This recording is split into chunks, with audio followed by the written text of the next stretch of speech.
And in our world business news, French President Nicolas Sarkozy said on Monday that it would be madness for a nation that was a member of the Eurozone to quit Europe's single currency, as doing so would immediately boost the amount of a country's debt it would have to repay.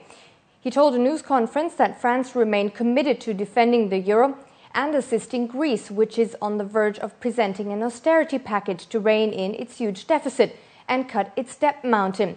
Greek lawmakers will tomorrow and Thursday vote on a 5-year €78 billion austerity plan that must pass for the debt-laden nation to secure more international aid.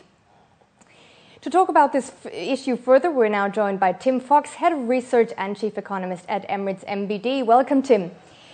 Now, what if, let's just paint this picture, what if the Greek government fails to agree on a second austerity plan?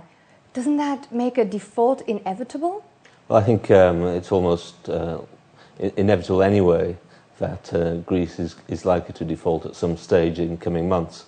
I think whether or not they get passage of this legislation in relation to further austerity probably only makes a difference in terms of the timing. If they were to get the passage through, then the financing for the immediate issues in relation to July, funding needs in July, will probably be made. But it probably makes the situation in the economy far worse. And really what Greece needs in order to get out of this situation ultimately is growth. Further austerity measures are likely to make things worse, not better. And even if the austerity measures fail this week, I think the likelihood is that the governments of the Eurozone will still club together to provide them with some near-term financing. So I suspect the financing is on its way, in the short term at least, almost regardless of this week's events. But down the road, the austerity measures, on top of all of the other debt problems that Greece has, probably makes a default by the Greek government inevitable at some stage. Sounds very scary. Let's look at something completely different, the crude oil market. Now, the International Energy Agency last week released 60 million barrels of oil of its emergency stockpiles. That sounds like the oil market was undersupplied. Is it really? Was such a step necessary? Well, it does compensate for some of the reduction in oil supply that has been caused by the interruption to supply coming from Libya over the last few months. So it does make up for that to a degree. I think what the measures were aimed at, though, were the disappointment to some extent with the OPEC meeting, the recent OPEC meeting, which had been hoped would raise oil quotas, production quotas, in the major producing countries.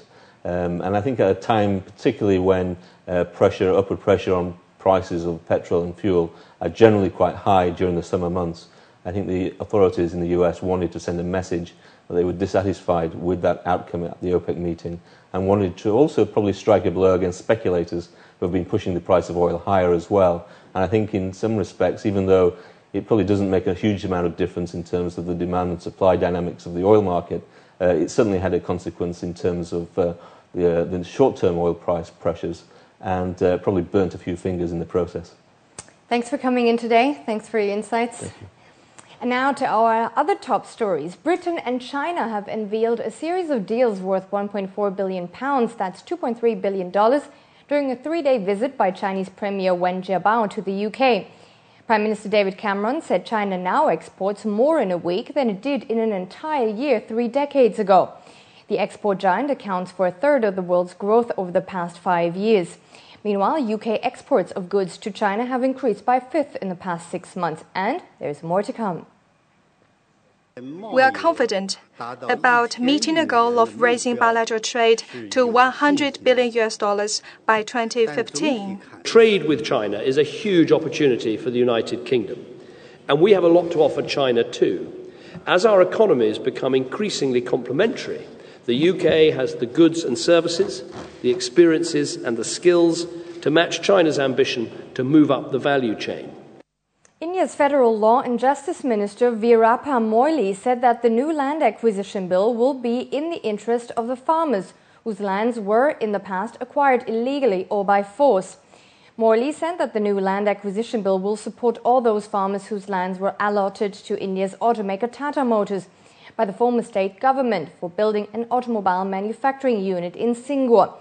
Tata Motors abandoned its plan in 2008 to build a plant on the land to manufacture the world's cheapest car, the Nano, after violent protests by farmers. Before we go, here's a quick overview of the Asian equity indices as well as the oil and currency markets, and after that, Laura Buckwell is back with the news.